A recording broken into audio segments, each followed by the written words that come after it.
So again, welcome. My name is Keith Brown. I'm the director of the Melikian Center. This is a co-sponsored event by Tempe Sister Cities and the Melikian Center at Arizona State University. We're delighted to have Cynthia Lazaroff joining us today. Cynthia is, her bio is wonderfully rich. Her most recent venture is an organization named nuclearwakeupcall.earth. Which is an organization committed to reducing the threat posed by nuclear weapons to the world, especially by advancing dialogue and understanding between the US and Russia. Cynthia is heading up a new organization, a new initiative to bring more young women into policy decision-making in a project entitled Women Transforming Our Nuclear Legacy. And she shared some of that experience with us yesterday, and we did record that event, and you can sort of catch up on that aspect of Cynthia's career at another time should you choose to. Tonight, though, she's talking, I asked her to sort of go back further in time to her profile as a leading citizen diplomat, especially in the last years of US-Soviet rivalries in the 1980s. And Cynthia, the way I came across Cynthia initially was because she's profiled, her story of citizen diplomacy is profiled in the critically acclaimed book, Citizen Diplomats, Pathfinders in Soviet-American Relations and How You Can Join Them, which was published in the late 80s. And Cynthia at that time,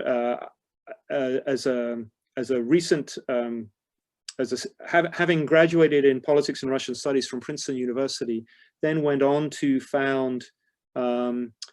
co-found and serve as executive director of the USSR Youth Exchange Program, in the course of which she brought folks together in ways that are described in that chapter, but I wanted to hear more from her about that experience, and especially how it remains relevant, how citizen diplomacy remains a thread in her own career, and how important she sees it now in her work,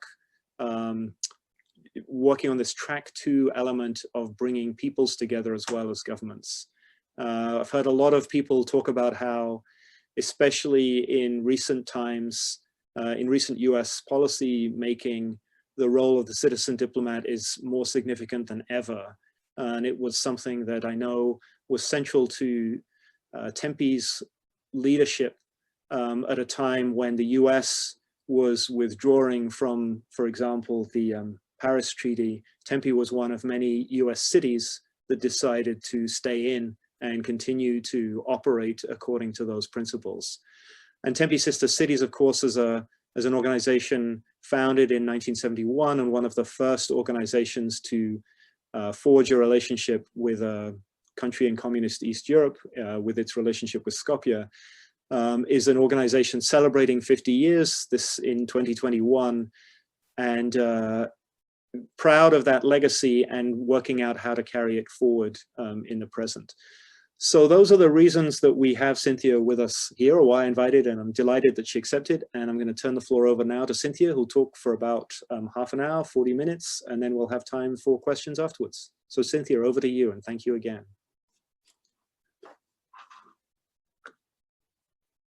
You are muted again. Thank you, Keith, for that very kind introduction, and to you and Irina and David and all of you at the Melikian Center and the Tempe Sister Cities and the Chunk Advisory Board for inviting me to be here today to talk about one of my favorite things, which is people-to-people diplomacy with the former Soviet Union and with Russia today. I'm truly honored to be here and so grateful to have learned about all you are doing at the center to fulfill your mission, and as you say, to offer insight and to combat prejudice and disinformation in and on this critical region of the world, which is so urgently needed today with Russia. So it's truly my honor to be here. Thank you. I'm going to share my screen now and start the presentation. Let's see.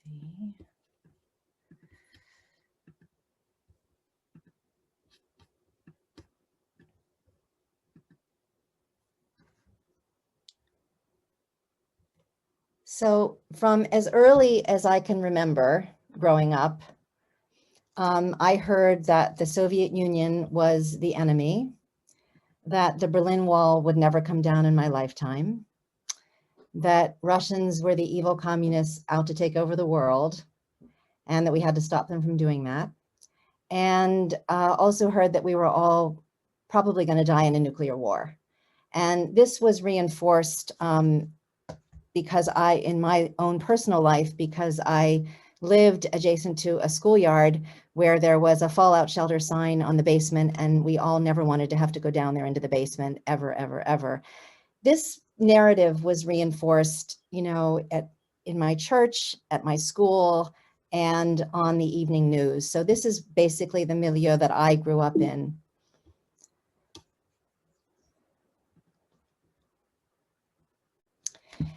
But for one of the reasons we were just talking about it in the session before this, I grew up with a Macedonian grandparents, so I have a Slavic heritage. And from the time I was really little, despite all of what I heard, I always wanted to go to Russia. And I told my parents that I wanted to go to Russia at a very early age. And then when I was about 9 years old, my uncle got me a subscription to the National Geographic Student Bulletin, and this arrived in my mailbox. And I just, you know, said to my parents, I'm definitely going to Russia. And I wrote to the State Department to get information about the Foreign Service, and decided that one day I would go to Russia. But it was just a dream for a long time.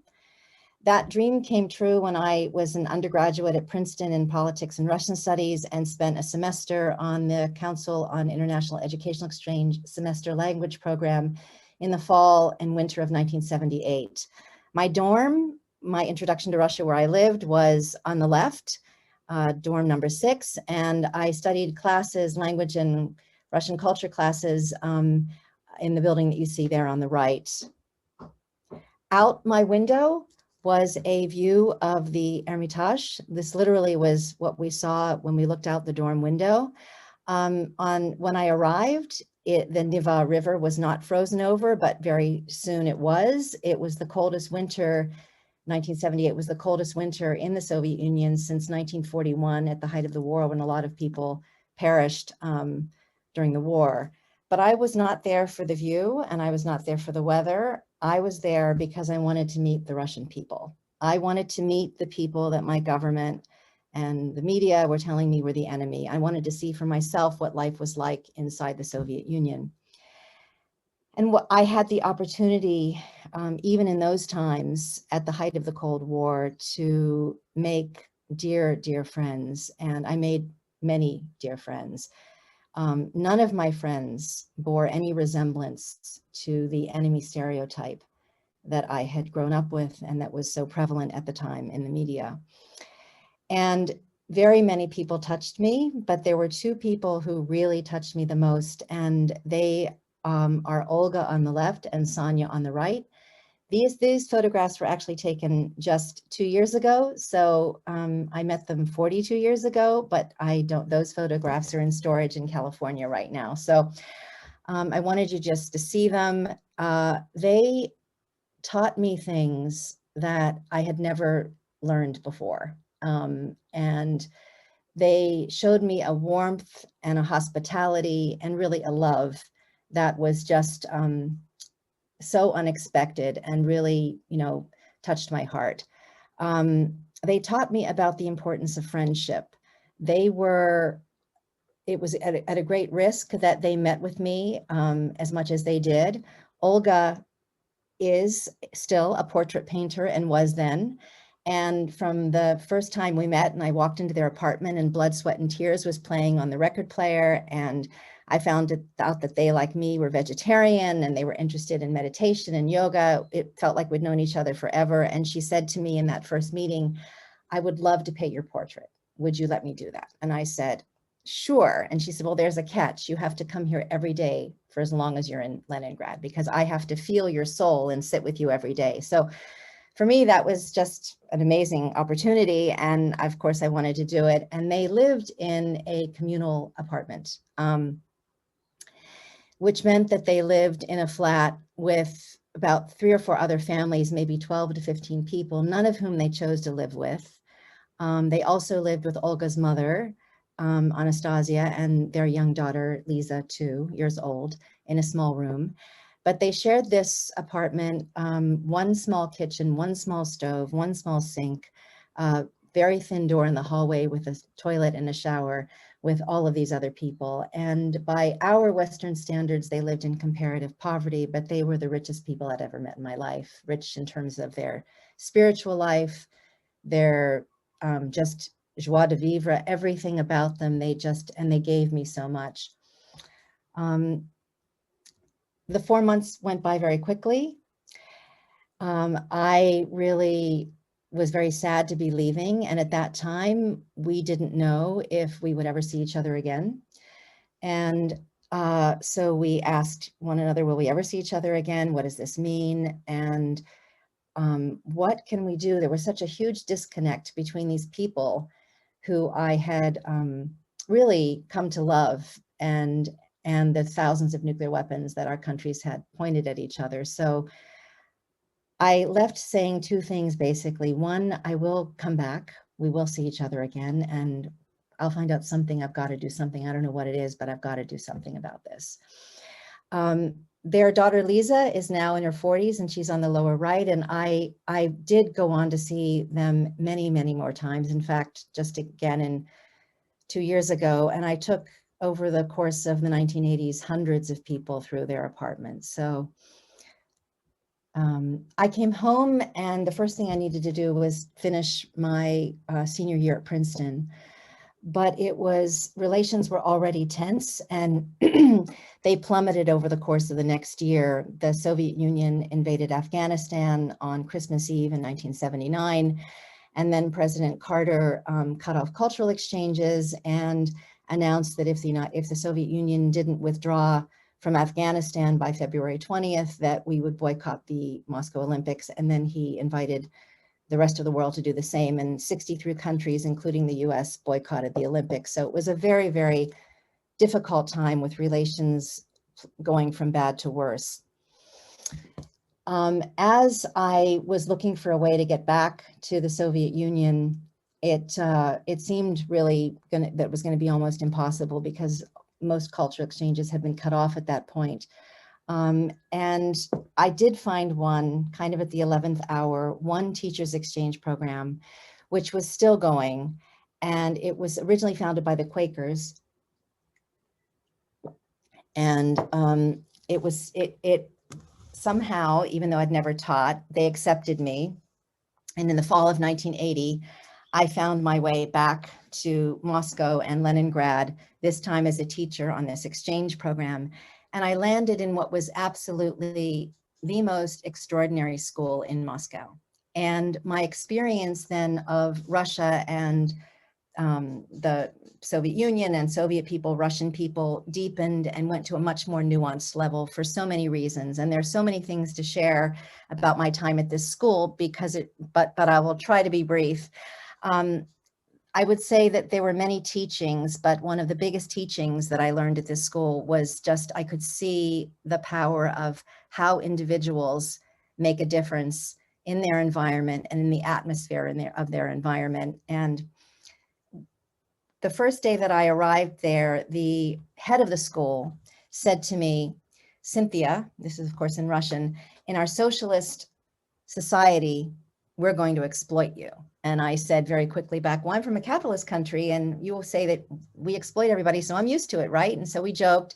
But what that meant, and what he meant, was that they were going to try to make as much use of my time there as possible for their students and for their teachers. And so that meant that some days I would lecture for 8 hours in a row, with people coming up between lectures with dozens of questions. And I lost my voice the first week I was there. I felt so bad. I wasn't used to this, but it was a real co-creation of a program. I arrived with 900 pounds of luggage, and I'm not exaggerating. And I had plenty of things to teach about, but they invited me to teach about things that I never imagined anyone there would ask me to teach about. Things like the Beatles, slang, and then shopping in New York, what that was like versus shopping in Moscow at the time. That was the one that really stunned me. And it was a joyous time. And they said to me that it would be very different in Leningrad and that I would have a lot of time to rest when I got there. And I asked them what they meant, and they just said, well, you're going to see it's not going to be the way it is here, and they're going to have a different idea about what you should be doing. And so I'll talk a little bit more about that in a moment, but I really, this was this experience where I had relationships with teachers outside of school. I had relationships with the kids. One day I was asked in a lecture who my favorite Soviet author was, and I said, Pasternak. And they said, after that lecture, one of the students came up to me, Yulia, and said, would you like to meet his family? And that following Saturday, I found myself on a train headed out to the outside of Moscow with 2 students, and they took me to his grave. They recited poetry in the snow by candlelight, and then took me to meet Pasternak's family in his dacha, where we shared tea and little cakes. And it was unforgettable up to this moment for the rest of my life, but it was that kind of open experience. This was actually a poster that they made at the end of my time there. So it was something that they gave to me on my last day as we were all teary-eyed. And I'll just say a moment about Leningrad. When I got to Leningrad, the first day that I arrived there, the director of the school gave me a lesson plan for the entire time that I was going to be there, mapped out day by day with no more than 2 hours a day, starting with teaching about things that really had nothing to do with American culture, like, you know, Grimm's fairy tales and things like that. And so, emboldened by the experience in Moscow, I launched into my first negotiations and basically said, I'm really not here to do this. I'm here to do the kinds of things I did in Moscow, and used my experience at School 45 as an example, and over time was able to build trust. But for the first bit of time that I was there, I was not allowed to go into the restroom unaccompanied in the school in Leningrad. So I really saw that fear that created an atmosphere of things that were really controlled. I didn't really have relationships with kids outside of the school. Eventually I did with the teachers outside of the school over time as we built trust. But it really, the power of individuals to make a difference really impacted me during this time. And the sort of theme every day that my English teacher director would say is, something there is that does not love a wall. And that was what we aimed to do together every day. So that was this experience. One day they asked me to go to the American embassy. They said, the teacher said that they had a library where I could take out things to bring to the school and share. And so they told me they had wonderful films. And I brought a film about Outward Bound that I showed to the kids, and they loved it. And they came up to me after the lecture and said, do you think that we could ever be with Soviet and American kids in the wilderness? It was a survival story. And I said, I think maybe. They said, well, we would love to do that. And I said, well, let's try. And I said, I'll do my best. And I'll make a pledge to you that someday we're going to do this. So I left with that seed planted by the kids in the atmosphere of freedom where they dared to dream this wonderful dream. And I came home again. Actually, while I was there, Ronald Reagan was elected on a platform of peace through strength. And he was launching into, in his first administration, the largest military arms buildup in history, nuclear arms buildup in history. There was an escalation of the arms race. East-West tensions were worsening. It was a really difficult time in relations. And I wrote something like 200 letters to try to figure out a way to get back, to do something with cultural exchanges, holding that dream from the kids, being told by everyone that it was just the worst time in US-Soviet relations ever, and that it was going to be impossible to really do this. And through grace and luck and people who I found who really cared, I was able to start the first US-USSR Youth Exchange Program 3 years later in January of '83. And with the idea that someday we would bring kids together in the wilderness, and that we would really set up demonstrations of cooperation, catalyze exchange programs in a variety of areas that could be replicated in art, theater, the wilderness, education, film, sports, urban and environmental service. 2 months later, President Reagan delivered what became known as his focus of evil speech. And he called the Soviet Union the evil empire and said they were the focus of evil in the modern world. He was very concerned about the nuclear freeze at the time and actually mentioned it in this speech because as you had on the one hand, this incredibly huge buildup of nuclear arms and an escalating arms race, on the other hand, what you had in our society was an increasing, growing mass recognition of a shared interest in avoiding nuclear war and a concern about it. In Reagan's first year, a poll said that 76% of Americans thought we were likely to die in a nuclear war. And the support for a freeze on nuclear weapons, meaning that we would put a cap in both countries, grew up to 72% just before President Reagan's speech in 1983. And it was actually growing on a bipartisan basis in Congress because people were really scared and very concerned about the direction they saw things going.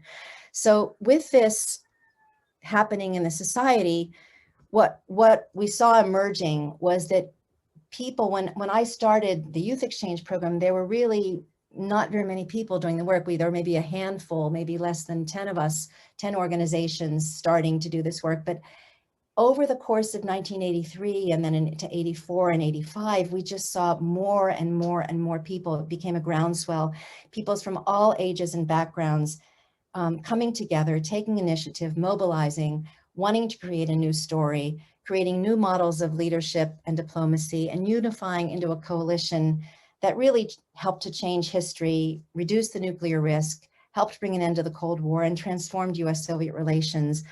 And my colleague and friend, mediator William Ury, who founded the program on negotiation at Harvard, calls this kind of coalition that comes together in a conflict, the third side.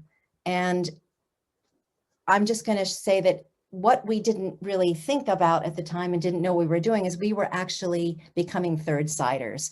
We were becoming teachers and bridge builders and healers and witnesses and adopting third-side roles to try to change the story and bring an end to the conflict. And we built coalitions with one another and with the media to really work to catalyze mass change. And I bring up the media because unlike today, back then, the media was pretty much constantly fulfilling their ethical responsibility to inform us about the clear and present nuclear danger. They were educating for the common good, and they wanted to end the nuclear threat every bit as much as we did, and were every bit as much concerned about it as we were. And so they were constantly building awareness about it. It was, you couldn't have a week go by without being on the cover of some magazine or some major news story on the evening news. And they really promoted the work we did. They, featured some of the things that I did we had something on the front page of the LA Times, we had things in the New York Times. And I think the best example of what they did was for Samantha Smith, who was a young girl who at age 9 saw the cover of one of these magazines, was very concerned about nuclear war, wrote to Soviet leader Yuri Andropov and said, "Are you going to start a nuclear war?" He then invited her to come to the Soviet Union. And overnight, she became a beloved citizen diplomat and media sensation all over the world. And she really opened so many people's hearts, but the media really supported her. And she unfortunately tragically passed away 2 years later in a plane crash, but she made a huge difference while she was here. And I had the honor of working with her mother, helping her mom start a foundation in her memory to promote youth exchanges as they grew throughout the 1980s. I'm just going to talk about a few of the exchange programs that really broke through. There were so many. One was the Space Bridge. And I bring this up because part of the invitation today is, what is the analog for today? The Space Bridge, what was a Space Bridge? A Space Bridge was a group of people on the on the US side and the Soviet side who all wanted to find visionary ways of bringing us together to break the deadlock. And a group very dear friends of mine came up with the idea of using satellite technology to link people in the two countries for the first time by satellite in a series of exchanges.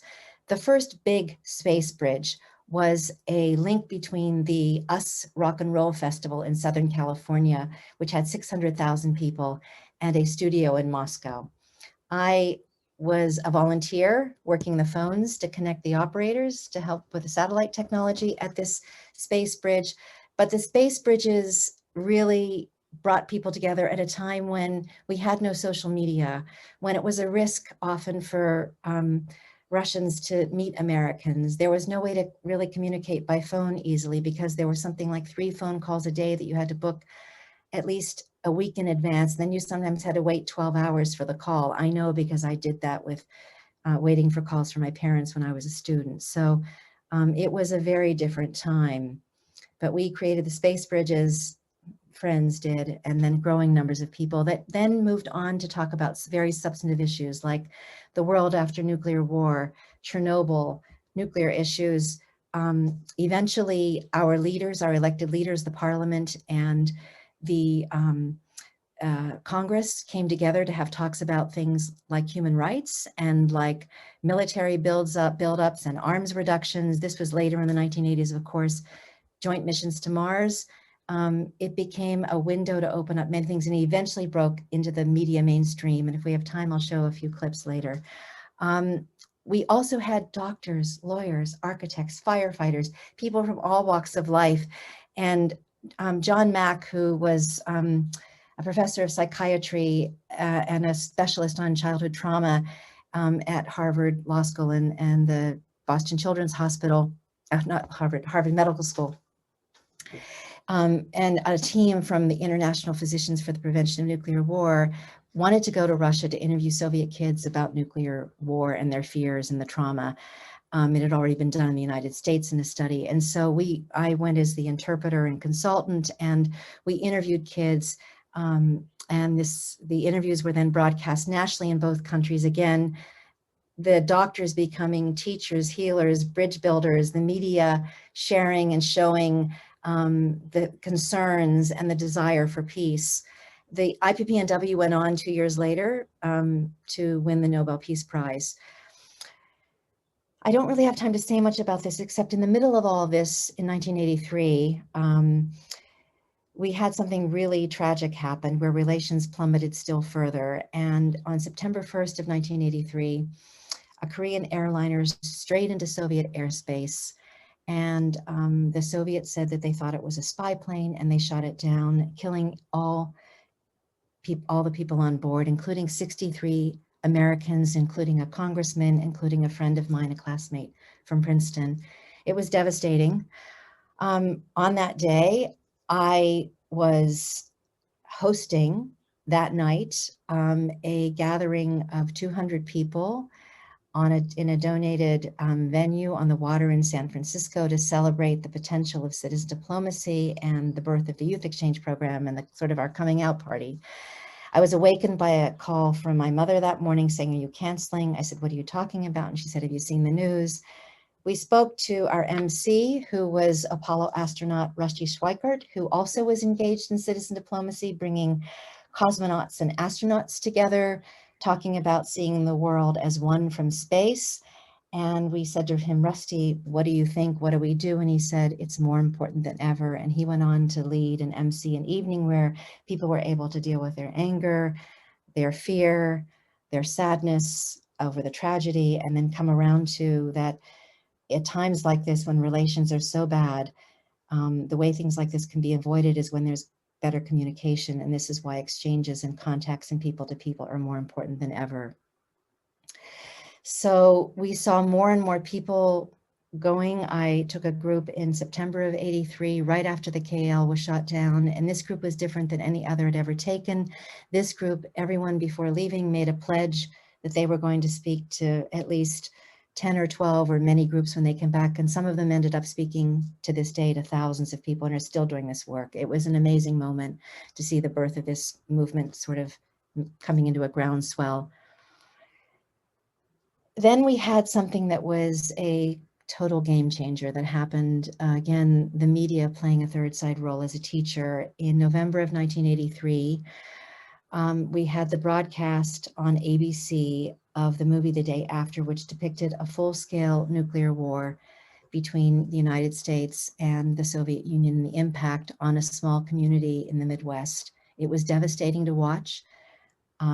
I may have already mentioned that 100 million people all watched it at the same time on the same night. If you weren't already awake to the nuclear danger, you were very awake after this, but the person that it impacted who had the greatest change of heart in terms of what he was doing at the time was our President Ronald Reagan. He said that he wrote in his diary that it left him very depressed and he had a change of heart, and he decided that he wanted to start to move from actually a place where the Soviet Union was the enemy and the largest military nuclear arms built up in history to, within 2 years, sitting across the table, sitting across by the fireplace with Ronald Reagan, talking about the elimination of nuclear weapons from the face of the earth at the first Geneva summit. And this was to be a witness to this history for all of us who were alive then. It was extraordinary to watch this transformation. Many things made it possible, the rise of Gorbachev, etc. But Ronald Reagan truly had a change of heart and worked with Gorbachev to change history. Now back to that dream of my students in School 45. It took 5 years. It took enormous work because the Soviets were very scared to have Americans and Soviets sharing tents together, being in the wilderness together unsupervised. I was told it would never happen, that it was impossible. But after 5 years, we turned impossible to impossible. And just a few months before Gorbachev and Reagan met at the summit, we climbed the summit to the highest peak on the European continent, which is Mount Elbrus in the former Soviet Republic of Georgia in the Caucasus Mountains of the Soviet Union. And I just want to show briefly a clip, an edited clip from the film to give you a sense of what this was like for all of us back then. Mount Elbrus, the highest mountain in all of Europe.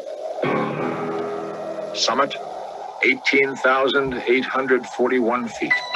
In the pre-dawn chill of a windy mountain morning, 10 young Americans and 10 young Soviets are about to challenge the most forbidding peak in the remote Caucasus Mountains of the Soviet Union. The dream is for as many Americans and as many Soviets as possible to find ways to cooperate and to move forward to better relations between the two countries. Sharing, surviving, living together in the wilderness is a very powerful demonstration of our ability to cooperate. Every time I would try to sit down, he'd tell me to get up. And I'd say, "Niet." And he'd make me get up.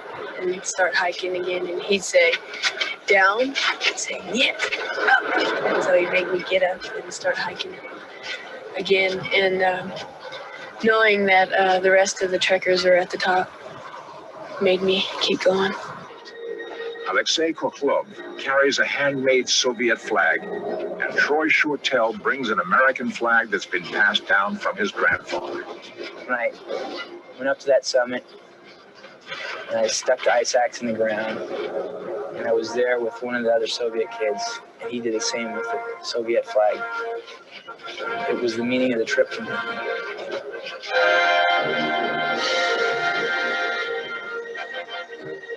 We did it. We are up here. We climbed the highest peak, and And here we are as a team together, cooperation, because we all helped each other. Without Chito's smile during the last 100 meters, I would certainly not have made it to the top so quickly. When I reached the top, I had tears in my eyes because everything is coming to an end. And I also thought, can it be that we will not see each other again? The sharing in the kitchen, and it was wonderful that they taught us their songs. I don't want to see them only once again. Once will not be enough. For me, it's been a great vacation, a great friendship building experience. But let none of us be under the illusion that we've made a giant contribution to world politics. But this is one small step in the right direction.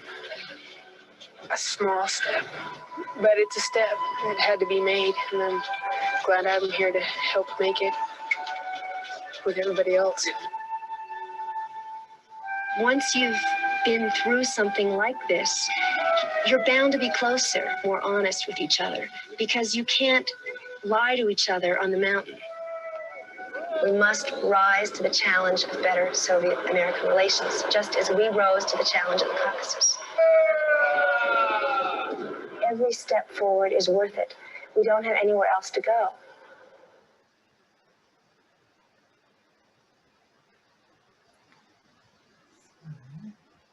Mount Elbrus. So I bring this, I wanted to show this because it actually, it was shown nationally, the broadcast the night before Reagan and Gorbachev met, and sort of everything came together beautifully. But I show it because everybody wanted this to happen. People wanted the story to change. The media collaborated with us, put it on national television. It won the first prize at the American Film Festival because people wanted to see something different, wanted to come together. And so when I'm going to scroll through these space bridges because I know we're getting short on time. But essentially, we saw the world change, and we lived to see the world change in the 1980s. What everybody said was impossible became possible. The Soviet Union was no longer our enemy. The Berlin Wall came down. The Soviet Union was dissolved. It was a different world.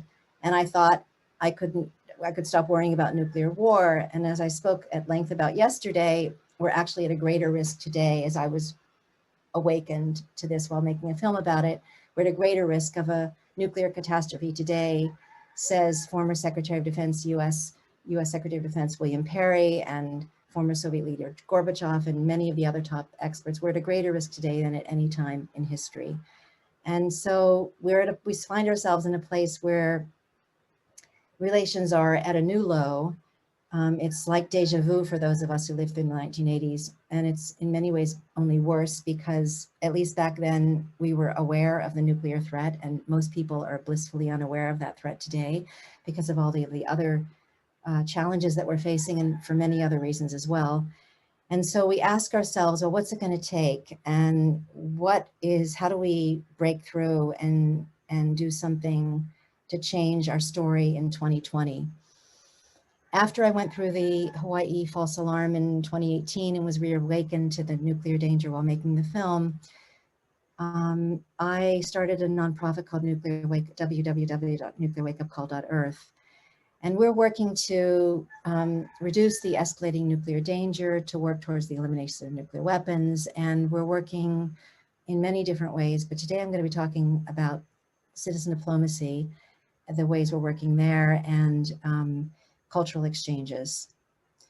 And the criteria today really for the exchanges that we do is, we ask ourselves what has the capacity to potentially break through a deadlock, to take people out of their heads and into their hearts, to try to do something to make a contribution to bring people together. And it's not easy, but I'm going to talk about two exchanges. One was that we thought about one way to do this would be through the power of music, and also through the power of the indigenous wisdom of Hawaii. And there's a wonderful artist who happened to move in next door to me as I was getting reawakened to the nuclear danger, named Makana. and he's also an activist who really shares the spirit of aloha wherever he goes. He's the greatest living master of the Native Hawaiian tradition of slat key guitar, and he's a brilliant singer. And he lights up a room wherever he goes, and he really opened people's hearts. We did a concert tour, the Aloha Tour in 2018. He left his guitar there, planting the seed that he would be back. And when COVID is over, we are planning another tour. But what we also did was we mixed music up and in with serious conversations about nuclear risk reduction. And we had one of those conversations at the Foreign Ministry at the Diplomatic Academy in October of 2018, just days after the United States had announced that we were going to exit the INF Treaty.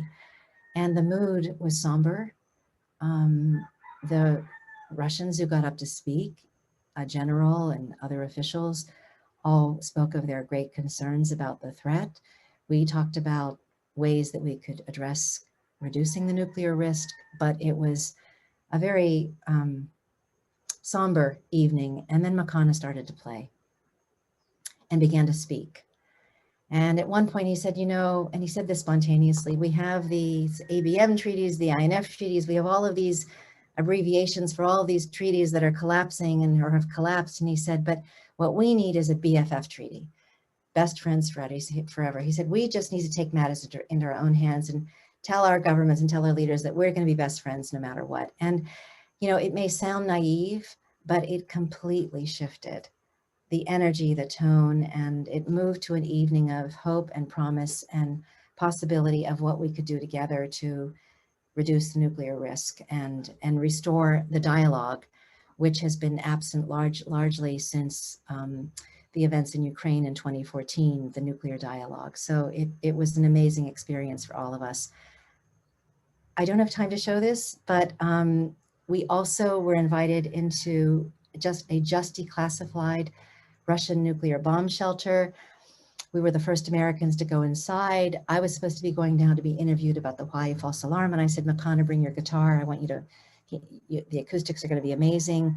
He went down with no plan to do anything except play around with his guitar. But when we got down there, it was haunting.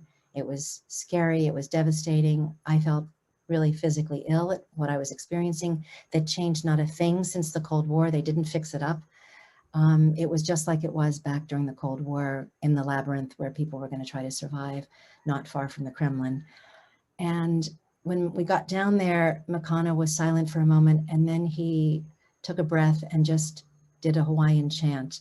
And it was almost, it came out spontaneously, and it was like it reverberated through the labyrinth, and it was almost, it felt like an exorcism. It was very strange, but very powerful.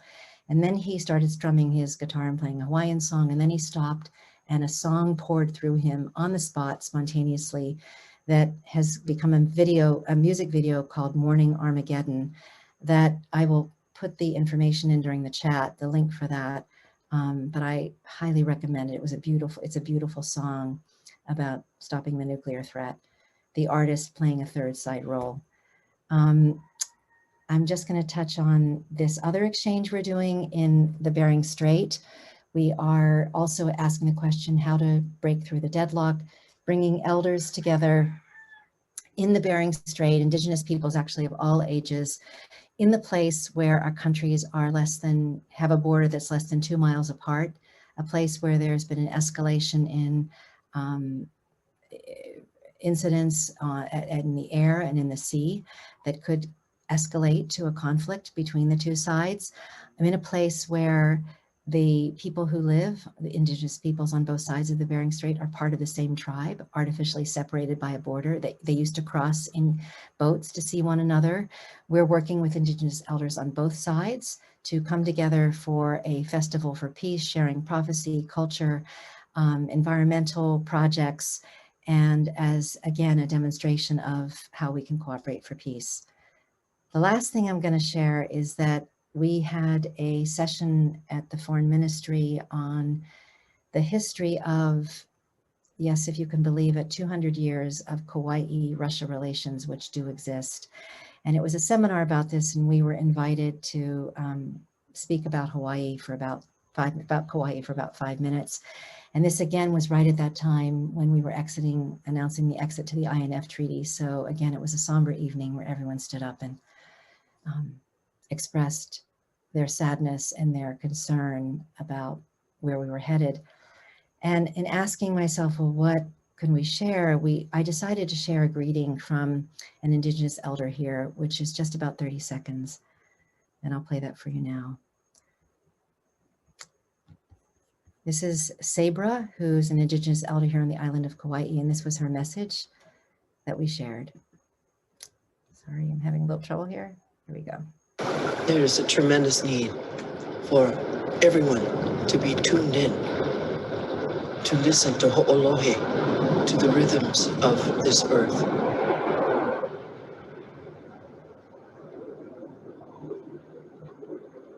And most of all, to share aloha, to share love, aloha kikahi, love and respect one to another. That's all I ask. So what happened in that room after that was showed was that the host said, you know, Cynthia, I was trying to think of a way at a time like this to bring the spirit of aloha to this seminar, and I couldn't think of a way to do it, but, you know, Sabra has just brought that here into this room, and it again shifted it uplifted the whole conversation. And, you know, at the end, even the Deputy Foreign Minister was smiling. And so it was just a way to bring people to a different place, as I say, out of their heads and into their hearts. We need our heads to get to verifiable reductions in nuclear weapons, but we also need to remember why we're here and how connected we are. So in closing, I just want to say that we have lived to see a time, those of us who lived through the Cold War, we lived through that time where we saw the world change and where the impossible became possible. And if we did it back then, we can do it again today. And we have to, because it's really existential, and it's really up to each and every one of us, and especially young people today, to come forward with the analogs for the space bridges. And how can social media, which we didn't have back then, be repurposed? That's a question I have to ask. And two quotes. My favorite one from Nelson Mandela: "It always seems impossible until it's done." And not just mountain climbers, but in the 1980s, we had a saying, like climbers tethered together on one rope, we can climb together to the summit or fall together into the abyss. And we saw our leaders climb together to the summit back then. And that's what we need to do again today, is make our way back to the summit together. So thank you very much. Stop share. I think I went a little long, sorry.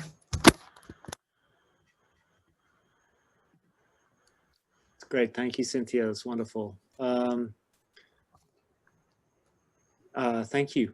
Very inspiring and humbling. I'm trying to think what I was doing when I was 20, 22, 25, and it wasn't that. Open the floor for questions or comments. Gary. Sorry. Oh, thank you. First of all, thank you again for a wonderful presentation, Cynthia. I could listen to you all day. One of the things that resonated with me very deeply is this, your stories about your early visits to Russia, how you found the country, how you found the people, and how you made very serious decisions for your life based on that experience. It was similar to what I went through at a different time in my life in Turkey. Now, the thing that happened to me, and I wonder if it happened to you, is that it put, in many ways, a great strain on personal and professional relations that I had here. I was thought of as being a spy by some, that I had gone native, that that my loyalty to the United States was now in question. you know, and all these kinds of things. Did any of that happen to you, Cynthia? Yes, I think that there is a difference, Gary. Well, first of all, it did happen not so much during the 1980s, although it did happen with some people. It happened, people would say, why are you going to Russia? They would be afraid. I think that the difference was that people were really worried about the nuclear threat back then. And so that they could see that there was a purpose for it. But it did put strain on the Soviet side when I began to, at first I only had unofficial contacts when I was a student. At the school, I began to have official contacts, friends who were Communist Party members. Then I had a very close relationship with a young Soviet man and his family. It was very complicated, and we all saw the need to stay together, but it put strain. People took risks, and I did have this one friend was arrested because of a relationship, and that was terrifying, and I felt so terrible about it. But people rose up on both sides to make it okay. And then he lived to become a journalist at a newspaper that his father took over with Moscow News. His father became the deputy editor, and he lived to be able to write and tell our story in that newspaper and of the arrest and everything. So I don't know if I answered your question, but today, oddly enough, people, including someone who was one of my best friends in the 1980s, who supported what I was doing back then, who's my age, unfriended me on Facebook and it was devastating. And she said, I don't want to ever hear about your work. You can tell me about your life. But because there was an article that was published in a Russian newspaper where I was interviewed that had a photograph of Trump and Putin meeting at a meeting, I had nothing to do with that photograph, and I'm not a Putin supporter. And I wrote this to her. She said that she can't bear to hear anything about Russia. Wow. So I'm experiencing it. I've experienced it most painfully today, not that much because I talk about the nuclear threat and I try to awaken people, but it's a touchy issue. Russia's a very toxic, touchy issue. And so I've seen it now in my life recently. Thank you. Thank you.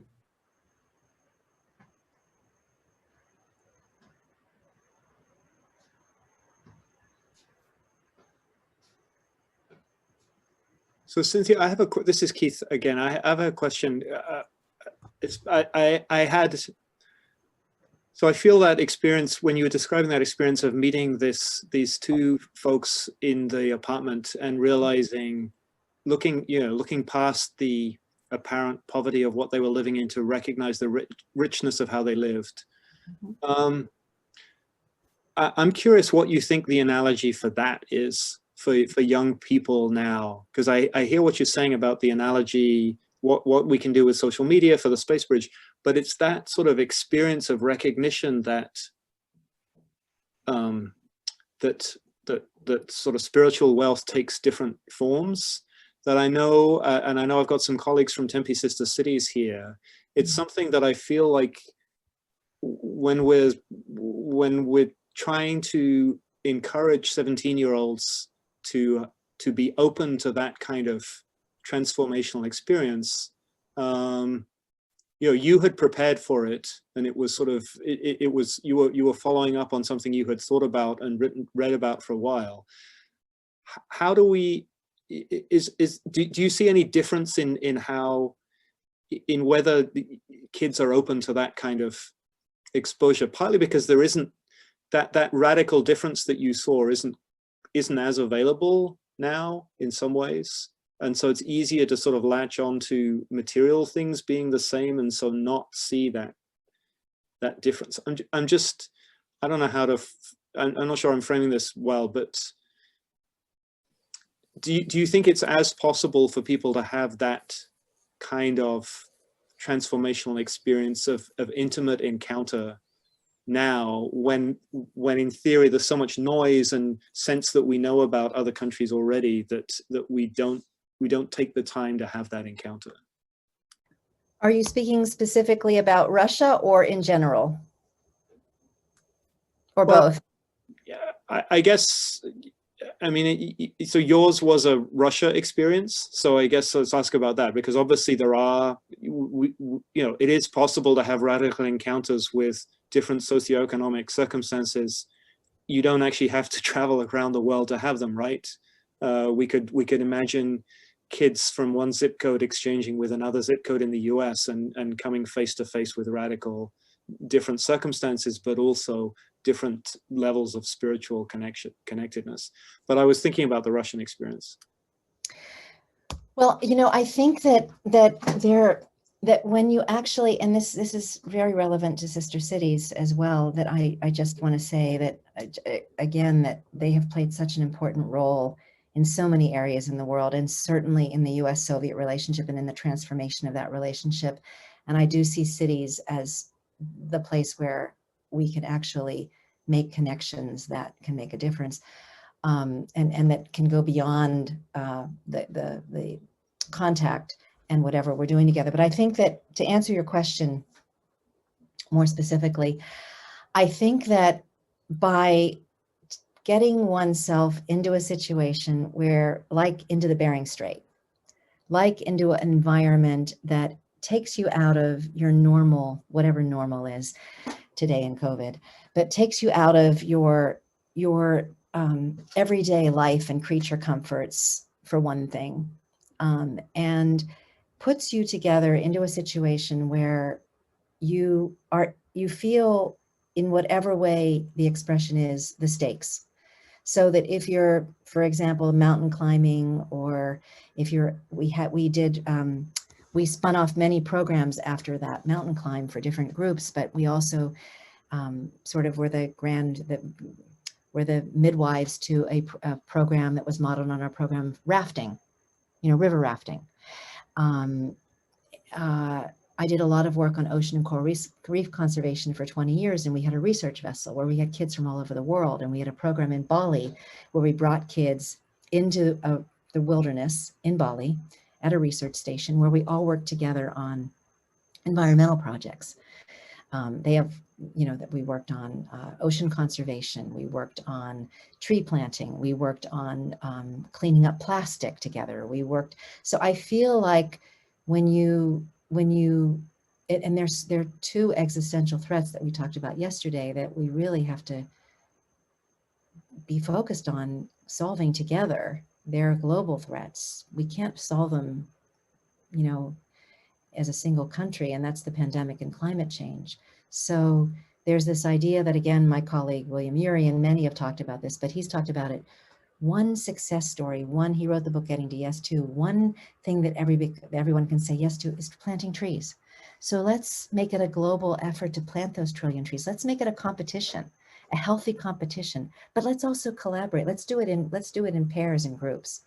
Let's when you do things and you realize, you connect, you understand the stakes, whether it's the nuclear stakes, whether it's climate, whether it's pandemic, whether it's poverty, whether it's, pollution, whatever it is, where you get people together out of the place of their comfort zone. It doesn't have to be in the wilderness, but that really goes a long way, but you get them out of their comfort zone. You get them into a circle here in Hawaii for the first time, where they experience the indigenous traditions. And, where you come into a meeting and you have a circle of 10 people, you share breath and put your forehead together with every person in the room before you start a meeting. And you share breath, not during COVID, but that's, and people begin to let go of their positions, and so I think it's just the story that I told yesterday about the soup. This bean soup that was so good, which was joked about, became the connective tissue between people who were, supporting the Muslim ban and my Muslim son-in-law at a dinner. So and there's this thing called a portal, shared studios right now, where they have museum installations where you can walk, and again, I don't think they're happening during COVID, but you can walk into a museum in Boston. A friend experienced this. She walked into a museum, walked into this portal, and had dinner with a family in Afghanistan, virtually, through a large Zoom kind of platform. It's a much more advanced platform, but it's a life-size. You're sitting at a table, your tables are connected, and you're sharing dinner. And she was invited to their village. So it's finding ways to connect that take us, I keep saying this, out of our heads and into our hearts, but also that show collaboration. And this is where cities, I address every year this conference in St. Petersburg for the strategic development of cities and regions. There's an international roundtable. And one of the years I spoke about the potential of bringing cities together and mayors together as a way to look at how cities solve problems and sharing information and building bridges that could expand out. And there was a lot of interest on the Russian side in this. And one of the mentors that I was inspired by was Ben Barber, who passed away since then, but who wrote a book, If Mayors Ruled the World. But I think that we have so many problems locally, at the community level, at the national level, and at the global level, that we don't have time to be enemies anymore. It's like, that's the old story. But we have to find the new story. And I think there are undiscovered ways. I'm a 64-year-old. I turned 64 2 days ago. That's why you see the flowers, Irina, here. So, I am asking the question for the young ones who are, really adept at social media and at the current technology. How do we do this? We didn't have anything like that. I had to send letters with numbers and circles, and I didn't know if they'd ever reach my Soviet friends because everything was being monitored and read and censored. And, it just, we now have this open communication. What do we do with it? It's different than election meddling and election interference and fake news and misinformation. How do we repurpose it? How do we use it for the good? Those are the kinds of visionary questions that I think the young ones and anyone who was called, that's what we have to answer.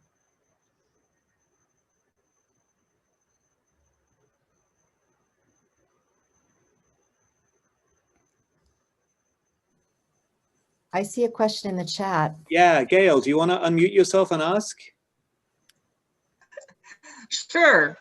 I was just wondering, Cynthia, if any of the students that participated in your programs, if you stayed in contact with them, or if you know what they're up to these days, have they remained doing things in citizen diplomacy? How has it affected their lives?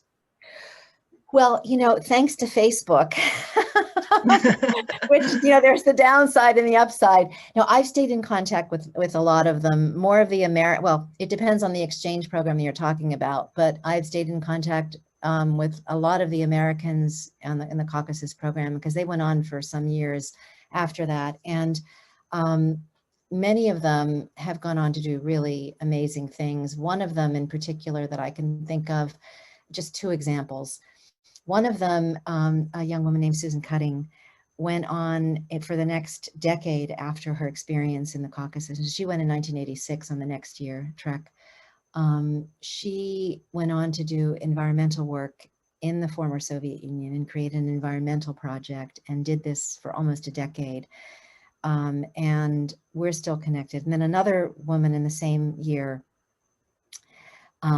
named Susan Katz is now running a program for what used to be the Citizen Exchange Council and has now evolved into an artist's residence cultural exchange program. She moved to Leningrad and now in St. Petersburg, and she's running this exchange program there. So those are two that are still doing it today. Those are two that really, made a huge commitment. Others have gone on to do things in the wilderness, environmental programs. Some of them have gotten involved with the work that I'm doing today with nuclearwakeupcall.earth. We're all in touch on Facebook now. They're all very interested in spreading and supporting the work that I'm doing now.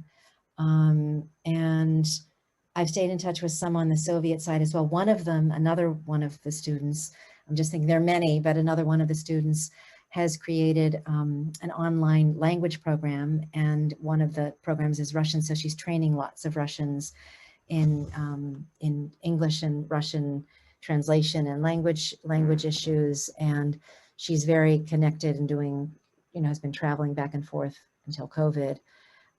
She did a lot of wilderness exchanges after the exchanges that we did, modeled on the Caucasus Trek. One of the Soviets, who then is now a Russian, went on to do exchange programs with the rafting group, and then has led, through her connections with all of these groups, the Caucasus Trek and the rafting group, went on to create her own huge self-help following. She learned about self-help potential movements and now has her own big following there. So those are some examples to you that a number of the students have continued to this day to do the work. Wonderful, thank you. So John Mulhern, you have a question? I do, Cynthia. I'm pushing 60. I don't do Facebook. I've never sent a text message in my life. I don't do any of that. I don't do social media.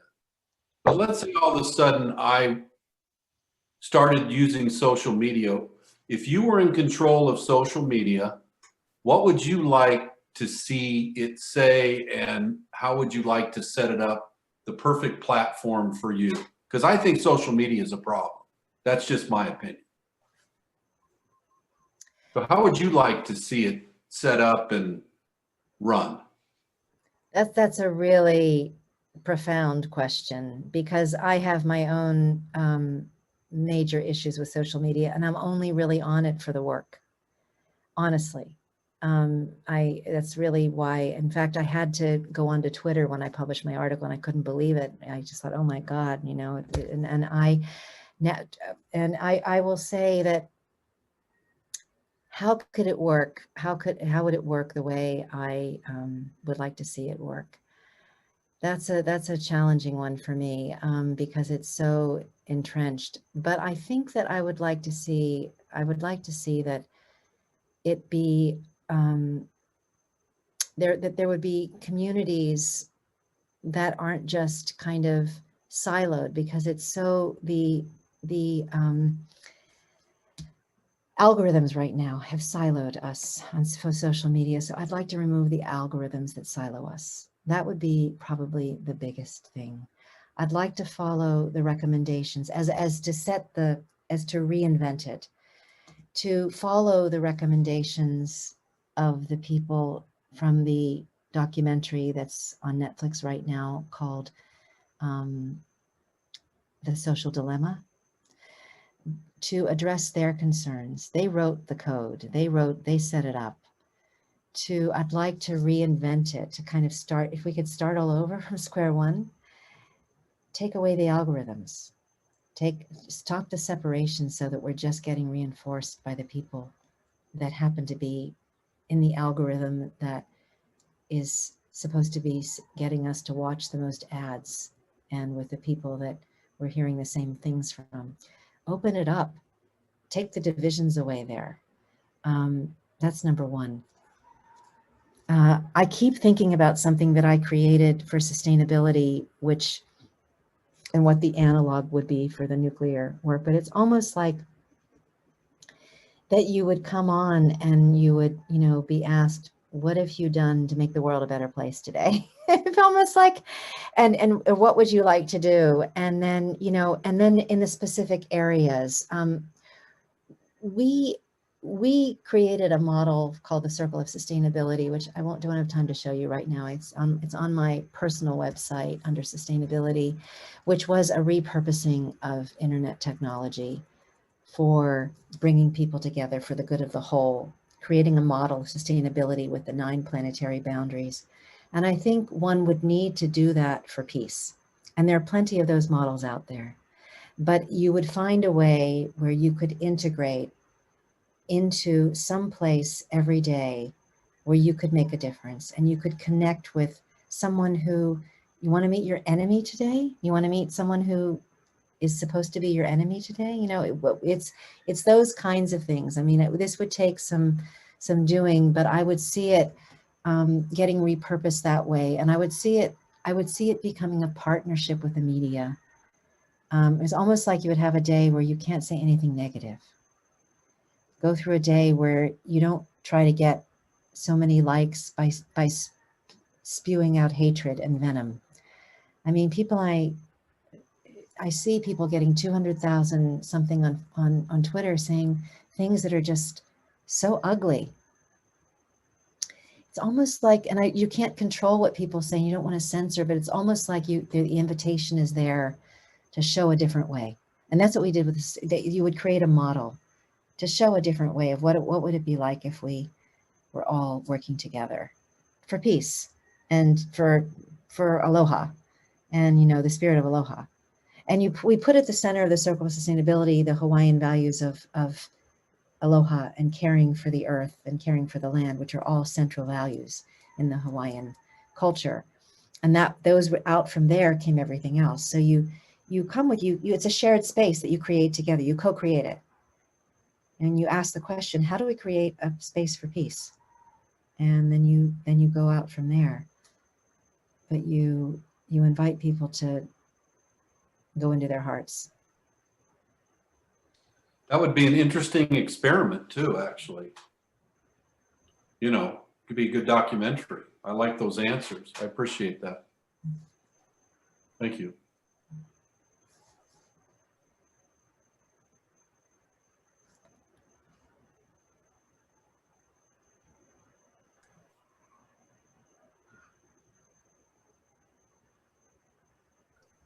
Well, now I'm going to go on Twitter and spew venom.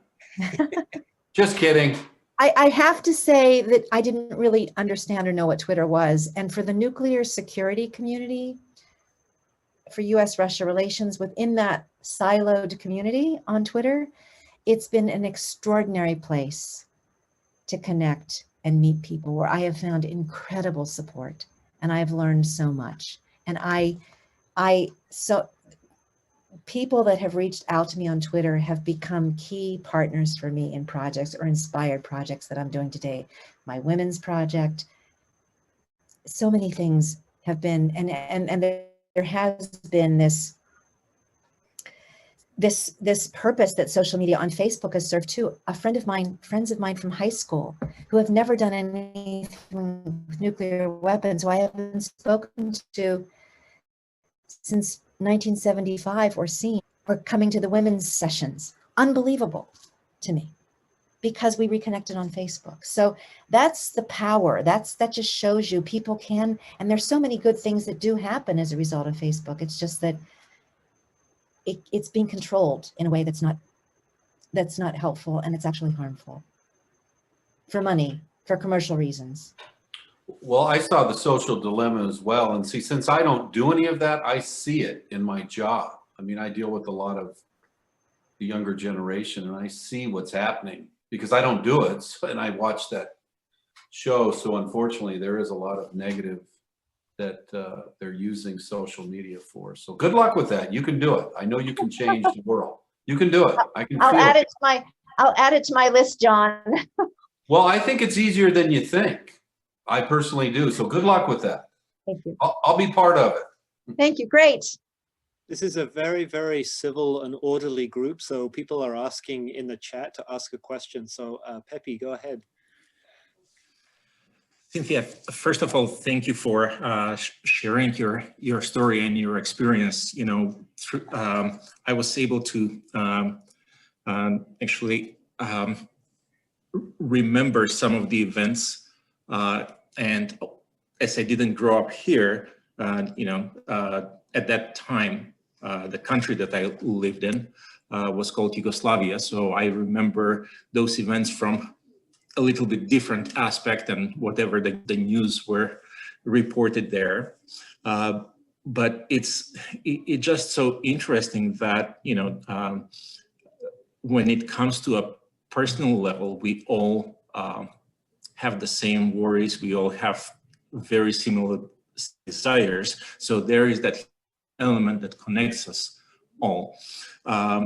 My question for you is, with your friends in Russia, or if they're outside of Russia in the former Soviet republics, how do they deal with this pandemic right now? I think that has shown how connected and how small our world is, since it has affected everyone across the these artificial walls and borders, that human-made borders that we have created. So how are they dealing with this pandemic? Well, you know, they're adapting like we are. You know, everything at the universities that I've lectured at over there, they're all online. They've all changed their life. I have one dear friend that I know over there who is recovering from a bad case of COVID. She's a professor of journalism at Moscow State University and a journalist who writes for The Nation magazine regularly here, has participated in a lot of women's dialogues for decades, Soviet American and now US-Russia dialogues. And she's gone to, like people here, she's gone to she has a little dacha, a little country home, you know, a little cabin, and she's there recovering, keeping herself out of Moscow, which is what a lot of people are doing here, leaving the cities. So I'm seeing, you know, and I have to say, I haven't spoken to a lot of people about their personal experiences with COVID. I'm dealing with people professionally and we're dealing online and things like that, but she's one that I know has done that. And then I know that there in the spring, I have a friend who's a wilderness master and fearless, and jumps into icy water in the Arctic, literally. She's working on this Indigenous Elders project with us. She's the one who has the work with on the eastern side of the Bering Strait, and has spent a lot of time there. And at that time I heard that she was really saying in the springtime that it was just, you know, people were just falling, you know, left and right. I'm not hearing so much of that right now. It seems to be more under control than it was, but I know my friend Nadia didn't get it too long ago, but she got it from her son, who was a physician, who got it at the hospital. So, and she was very carefully practicing social distancing. And so she was just with her son and they thought it would be okay. And he got sick and she got sick. So, you know, I think they're adapting, and they now have a vaccine that I just read this morning. I mean, we've heard about their vaccine, but I'm hearing that it's going to be distributed massively, right, you know, imminently. So I think they're looking to try to get things back to normal as quickly as possible. Most of the people that I'm in touch with don't talk about it. We're in touch. There's, except saying, hope you're healthy and safe, everything okay. But we're not really, you know, unless I don't know anyone there yet who has passed away from it. So I've had more people in my life here. My brother just was diagnosed a few days ago, and other family members who have had it, and friends here in the States that I know of, than people over there. Thank you. I hope your brother Thank you. recovers. Thank you. It's mild so far. So I'm sorry? It's very mild so far. So I'll keep him in my prayers. Thank you. Thank you. It's very sweet.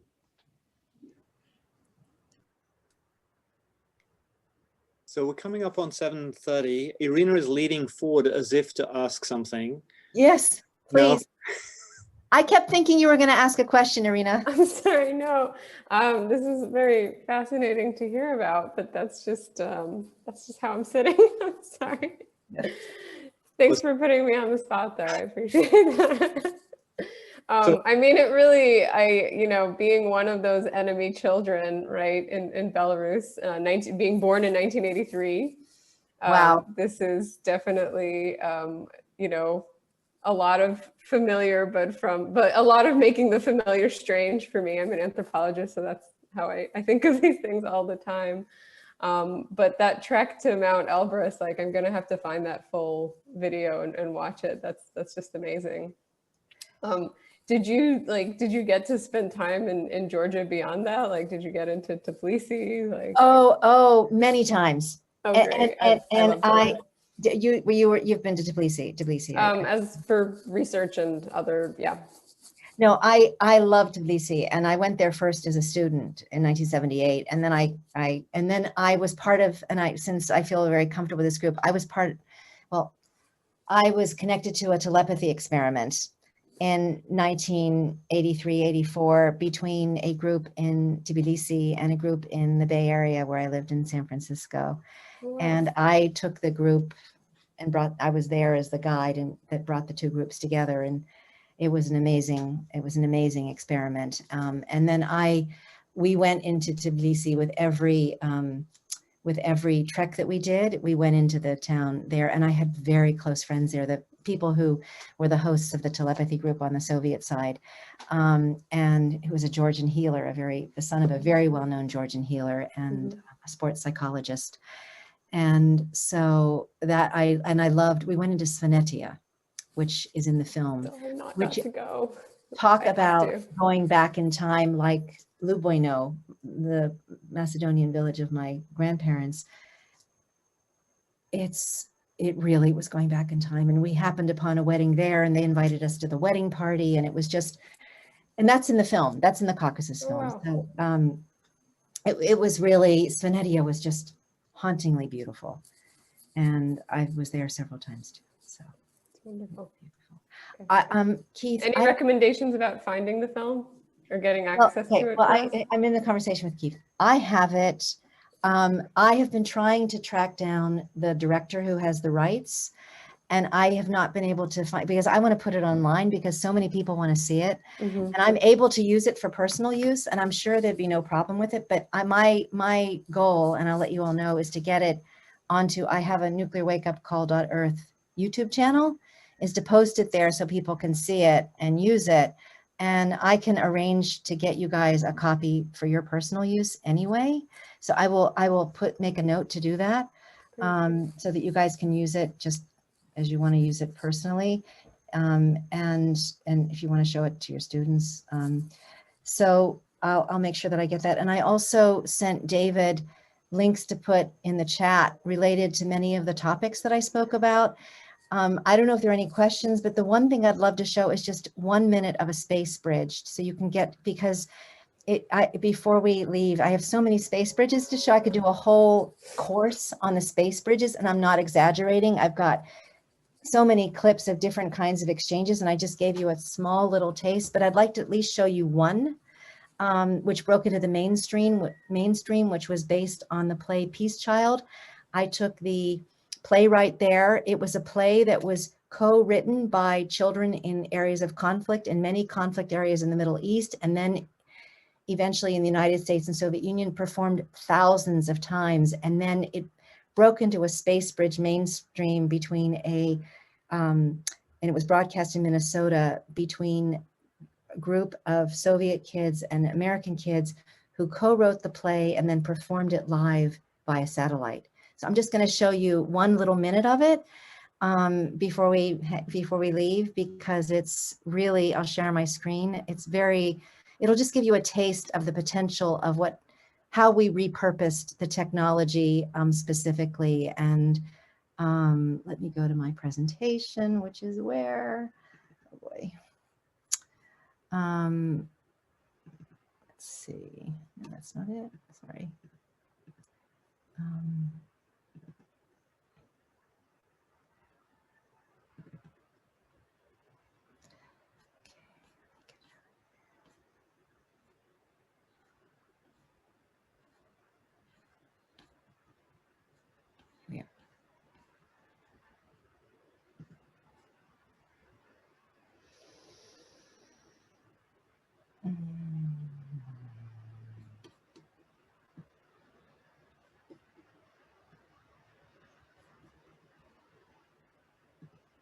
Some American kids and some Soviet kids tried to overcome the distance of miles, but couldn't get over all the hurdles of ideology in a cultural exchange by satellite beam. The girls singing in Moscow and the boys singing in Minneapolis reached out, slipped just a little, and seemed to hold hands while half a world apart. I want to be peacemaker. Чтобы научить людей дружить, to teach people to love each other. Oh, прекрасно. Well, that'd be great. To realize, again, you know, we are all the same. What we want is the same for ourselves and for each other. And it's not impossible.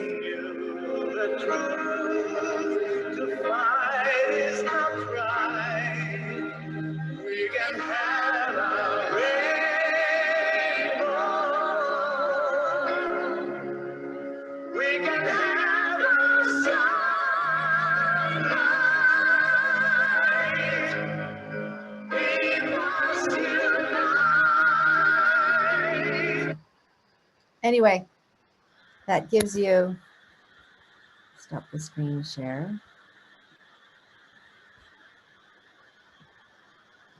Anyway, it was a beautiful, beautiful space bridge.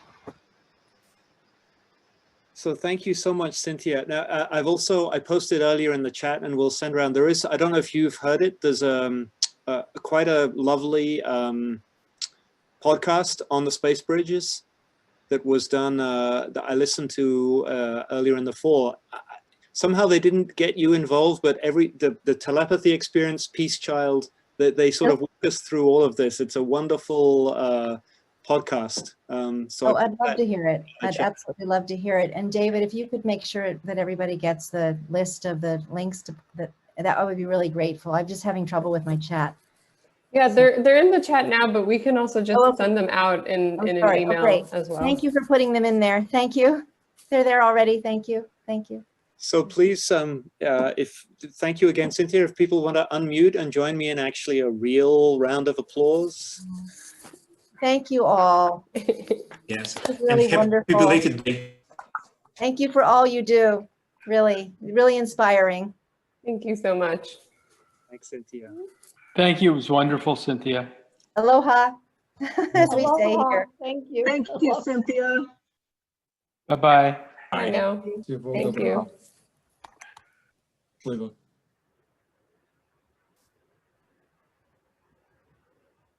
And thank you, Keith, for organizing. Yeah, thanks, Keith.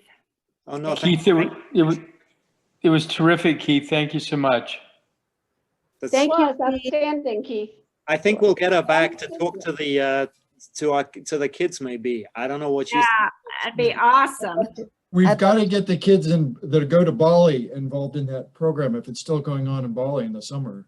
And once we can get kids back into students back into Bali. It is still going on. Great. So sounds like terrible. Yeah. It's a great program. I'm going to share one. I mean, this is a response to John's question as well. I remember we had so the Tempe Sister Cities has the students report back to the board when they come back about the experience. And I just remember very powerfully a young woman who was in Skopje, and she recalled that the moment, the time that she bonded with her sister, her Skopje sister, was when the internet went out. Because up until that point, they were both, doing their things and staying connected. But and what they bonded about was actually fixing but it's your same principle. Yeah, it's like climbing Mount Elbrus. It's very precarious. You have to really work together. And you collaborate. You're doing something together to survive.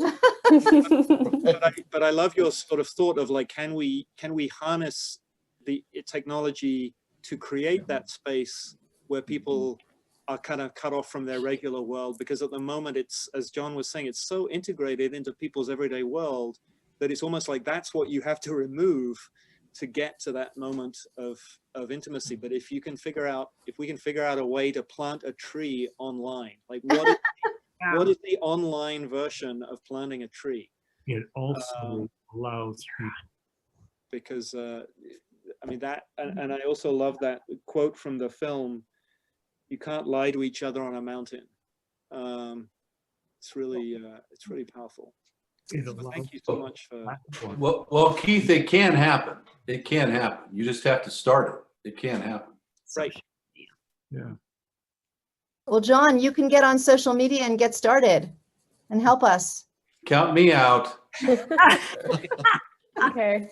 Well, have a Wonderful good meeting, evening or good afternoon. I think you're still in the afternoon there, probably. Yeah. Bye, everybody. Thank you so much. Thank you so Thank you. much. Thank Thank you, you, everybody. Thank you, David. Thank Thank you, you. Irina, and the Tempe Sister Cities, everybody. Aloha And just again. one thing, Cynthia, were you able to see what Jerry posted in the chat? He No. Well, let's see.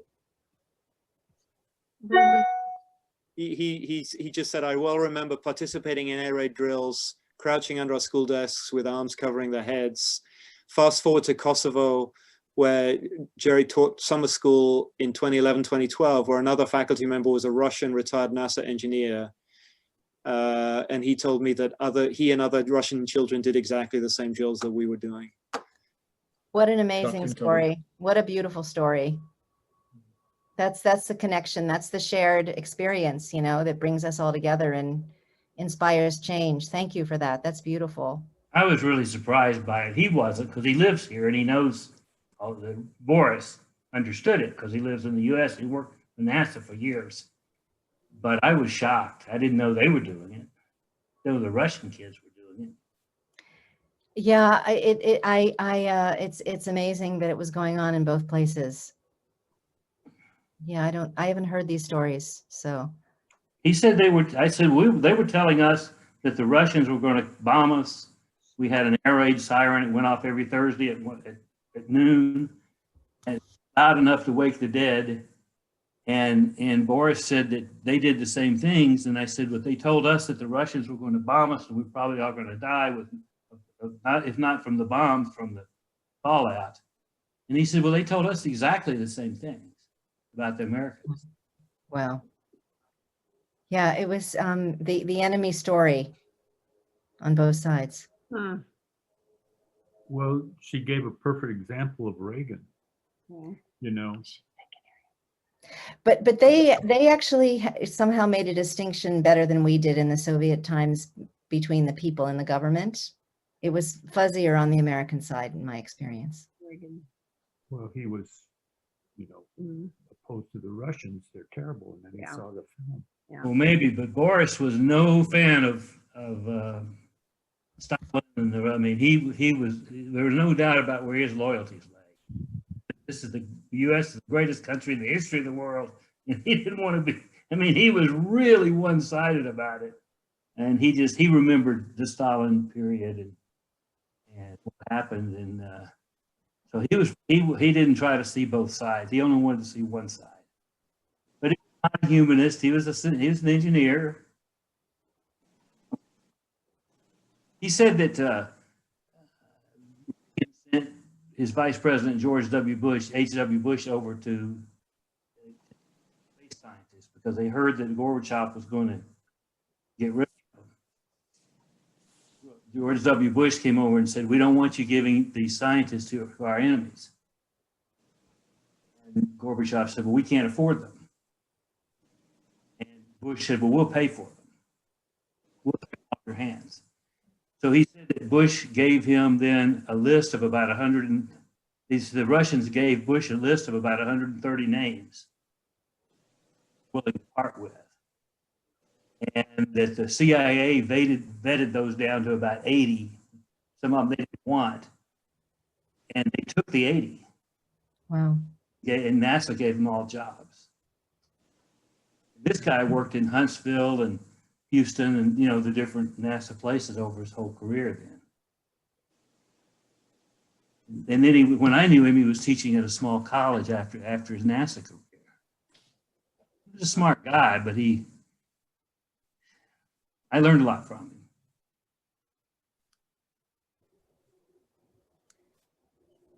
All right, we should let you go, Cynthia, but thank you so much for sticking around. Oh, listen, it's an honor. Thank you. And thank you for that story, Jerry. Another story for me to think about as I'm going to go swimming. Yes. Thanks for coming. Thanks so much, everybody. really. It's been lovely. Blessings.